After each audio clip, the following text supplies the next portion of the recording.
Dans le cadre de la séquence sur les récits à chute, je vous propose donc ce texte qui avait été donné à un brevet blanc au collège il y a de cela quelques années. Donc je vais vous lire le texte, éclaircir un petit peu le sens des mots, et puis ensuite on lira ensemble les questions. La maison verte. Voilà, tout est fait, je crois. Papa va être content quand il va rentrer du travail. Reste plus qu'à vérifier la liste. Porter le verre au conteneur, ok. Arroser le potager avec l'eau des bacs de récupération, ok. Retourner le compost, fait. Il y a 2 ans, nos parents ont décidé d'obtenir le label Maison Verte, qui, selon la nouvelle directive gouvernementale, leur octroierait 50% de réduction sur leurs impôts locaux et jusqu'à 65% sur la taxe d'habitation. Nos voisins d'à côté, les Giraud, l'ont obtenu l'an passé comme l'est le Doubs, en face. Notre village est à la pointe, dit toujours papa quand on a des invités. L'un des premiers à avoir été classé VFD, pour Village de France durable.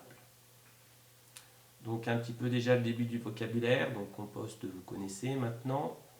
Impôts locaux, taxes d'habitation, taxes payées chaque année pour un logement. Durable qui respecte des critères liés à la préservation de la planète.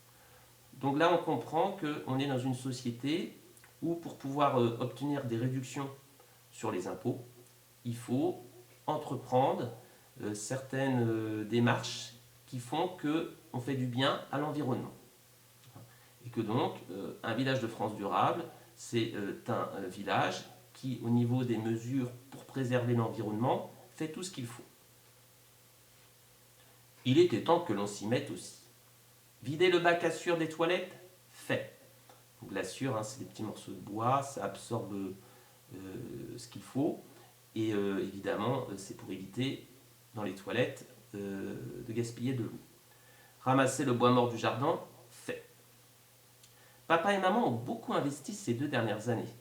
Une chaudière à granulés de bois, des panneaux solaires sur le toit du garage, un système de récupération des eaux qui permet non seulement d'arroser le potager bio, mais aussi d'alimenter la salle de bain et le lavabo de la cuisine, une douche à débit limité, du double vitrage à toutes les fenêtres et une isolation complète des combles en laine de chanvre.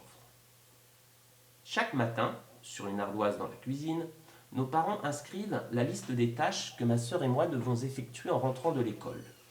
Au collège, la prof d'écocivisme ne cesse de nous répéter que c'est avec des gestes simples et quotidiens que l'on peut préserver la planète. Depuis cette année, l'écocivisme est coefficient 3 au bac, autant que l'anglais et la physique nucléaire. Donc on est dans une société dans laquelle il y a vraiment une matière spéciale environnement et qu'elle est très importante. Pourquoi? C'est à vous de vous poser la question. La physique nucléaire, c'est tout ce qui est en rapport, vous savez, par exemple, avec, comme son nom l'indique, le nucléaire. Vous savez que le nucléaire, c'est une énergie utilisée beaucoup pour produire de l'électricité, mais qui, évidemment, pour l'environnement, est très mauvaise et très dangereuse. Changer l'ampoule fluocompacte du salon, fait. Alors, une ampoule fluocompacte, c'est tout simplement une ampoule à basse consommation. Nourrir les poules, fait. Tuer un lapin pour dimanche, ok. Faire vos devoirs, ok. Avec les économies qu'ils feront sur les impôts quand on aura le label maison verte, c'est-à-dire maison écologique, mes parents comptent acheter une voiture électrique, ce qui nous éviterait de prendre le car pour aller à la gare TGV quand on part en vacances. Par contre, papa continuera d'aller au travail en tandem. Un tandem, c'est un vélo, vous savez, où on est 2 à pédaler. Avec Monsieur Giraud. Il faut dire que comme tout le monde dans le quartier, il travaille à la centrale nucléaire, qui n'est qu'à 2 km de la maison. Vous voyez, on revient là au nucléaire. De toute façon, il aura 45 ans dans 2 ans et sera à la retraite. Charger le four à bois, ok. Cueillir une tomate pour le dîner, portez-la à 2 pour ne pas vous faire mal au dos. Fait. Prendre vos cachets d'iode, ok. Le cachet d'iode, c'est un cachet qui permet, si il y a par exemple une catastrophe nucléaire, c'est ce qui va pouvoir un petit peu vous préserver des ondes radioactives. De toute façon, il y a la définition en dessous. Iode permet de lutter contre les effets de la radioactivité. Tout est fait. Le soir tombe. C'est l'heure que je préfère de la journée. Les oiseaux s'appellent dans le jardin. Les derniers rayons de soleil étirent les ombres et embrassent le panache, c'est-à-dire la fumée, de la tour de refroidissement de la centrale. J'entends le porche qui grince. Papa revient du travail. J'aime chaque soir quand il traverse la cour et qu'il scintille dans la pénombre. Scintille, c'est-à-dire qu'il brille. Attention, un porche, hein, chaque année, il y a des élèves qui ne savent pas ce que c'est. C'est tout simplement, vous savez, par exemple, c'est une ouverture avec au-dessus un plafond. Par exemple, pour faire passer une voiture sous un porche qui ensuite va mener à un parking. D'accord? Rien à voir avec la Porsche. Alors je dis ça parce que parfois j'ai des surprises. Hein. Ok? Donc je lis les questions donc pour aujourd'hui, hein, enfin le jour donc, où c'est marqué dans l'emploi du temps, vous faites les questions 1, 2, 3, 4 et 5. D'accord? Et pour le lendemain, vous faites la 6, la 7 et la réécriture. Question 1. Je vais assez vite parce que c'est 15 minutes maximum hein, sur les chaînes YouTube, je ne sais pas combien je suis. Dans les lignes 1 à 18, quelle est la préoccupation principale du personnage et de sa famille? Il faut relever le champ lexical dominant et citer 4 mots qui s'y rattachent. Pas de difficulté particulière. Expliquez le titre, La Maison Verte, en vous appuyant sur une phrase du texte que vous citerez. 2. Comment sont formulées les tâches attribuées aux enfants? Les tâches, hein, c'est tout ce qu'ils ont à faire. Là, vous savez, c'est en italique. Et on vous demande en fait de dire qu'est-ce que vous remarquez au niveau de la grammaire, au niveau de la construction des phrases, qu'est-ce qu'elles ont en commun ces phrases-là par rapport au reste du texte. Dans quel but les parents est-ce qu'ils ont établi cette liste? 3. Dans les lignes 14 à 18, trouvez 4 innovations apportées à la maison. Quelle figure de style y relevez-vous? Quel est l'effet produit? Hein, donc ligne 14 à 18, vous repérez 4 choses qu'ont faites les parents pour que leur maison soit plus écologique et essayez de repérer justement quelle est la figure de style qui est utilisée pour lister tout ce qu'ils ont mis en place.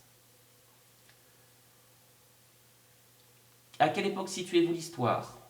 Dans les lignes 19 à 27, relevez 2 indices qui vous permettent de répondre et expliquez-les. Selon vous, cette histoire, quand est-ce qu'elle se passe? Il y a longtemps? Au Moyen-Âge? Il y a 30 ans? Maintenant, de nos jours? Dans 10 ans? Dans 500 ans? À vous de faire une hypothèse et de la justifier. Question 5A. Dans les lignes 28 à 36, relevez 2 détails insolites qui sortent de l'ordinaire. Comment les qualifieriez-vous? Justifiez votre réponse. Normalement, à ma lecture, et j'ai fait exprès de ne pas trop mettre ça en avant, mais il y a peut-être des choses qui vous ont un peu surpris. Parce que ce sont des choses qui semblent un petit peu s'opposer, se contredire, hein, quelque chose de contradictoire. C'est 2 choses contradictoires, c'est 2 choses qui, dans l'idée, s'opposent. Il y a des choses surprenantes dans ce passage-là, à vous de repérer et vous justifier. 6A, quelle supposition pouvez-vous faire sur l'état de santé du père? Qu'est-ce qui lui est arrivé? À la fin, on apprend quelque chose sur le père. Qu'est-ce que vous en déduisez, vous? Petit b, précisez quel type de narrateur. Alors le type de narrateur, c'est tout simplement, je vous le dis, hein, parce que c'est plus trop demandé ça, c'est le narrateur personnage, hein, puisque évidemment celui qui raconte fait partie de l'histoire. Ce qui m'intéresse plus, là que vous répondiez, c'est le point de vue qui est adopté dans ce texte. Vous avez revu dernièrement les 3 points de vue hein, dans la séance précédente. Vous répondez, vous justifiez votre réponse. D'après vous, pourquoi est-ce que l'auteur il a fait ce choix? Pourquoi est-ce qu'il a utilisé ce point de vue-là dans son histoire? 7. Comment est-ce que vous pourriez qualifier le ton de la chute? Il y a une chute dans ce texte. Hein, on est dans la séance texte à chute. La fin, normalement, si vous l'avez bien comprise, est assez surprenante. Si vous l'avez comprise, vous me dites comment vous trouvez cette chute et pourquoi vous la trouvez comme cela. D'accord? Et enfin, dernière chose, la réécriture. Réécrivez les lignes 41 à 42 en les transposant en discours indirect et en commençant par l'enfant déclara que. Discours indirect, vous avez fait en 4e. Hein. Je donne un exemple. Il répondit 2 points, ouvrez les guillemets, je vais bien. Si vous passez au discours indirect, ça fait il répondit qu'il allait bien. D'accord? Si vous avez une difficulté, vous allez sur Internet, vous trouverez sur YouTube ou sur donc, des chaînes de français, hein, de grammaire, vous retrouverez des petites choses pour vous rappeler ce qu'est le discours direct et le discours indirect. Dernière précision, mais ça c'est marqué hein, dans le cahier de texte, hein, ça vous ne prêtez pas attention à ces bandes noires. Et si vous voulez, vous pouvez travailler un des 2 sujets, c'est pas obligé. Si vous voulez dans quelques jours me renvoyer un premier jet, même ne serait-ce que sujet de réflexion, si vous voulez m'envoyer des arguments, hein, pourquoi pas. De toute façon, les 2 sujets, vous regarderez, ils sont très intéressants, mais là je ne vais pas m'étendre dessus parce que c'est facultatif.